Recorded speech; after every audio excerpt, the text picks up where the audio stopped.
It's how we think that when we fail, eventually God fails too. Like the way we give up, nah, it's like there's no hope anymore. It's like, because I failed, then there's no way it can happen. And that's when we need to activate God. Actually, we should activate God from the get-go. But the minute we feel like we've lost a battle, we should remember that there's someone who's greater than me.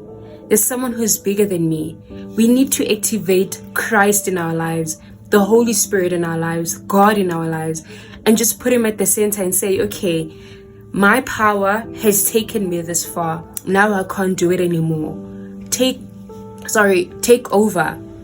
Take over. Lead the way. Show me how. Right? You are big. You do things out of the ordinary. You know, you are supernatural. You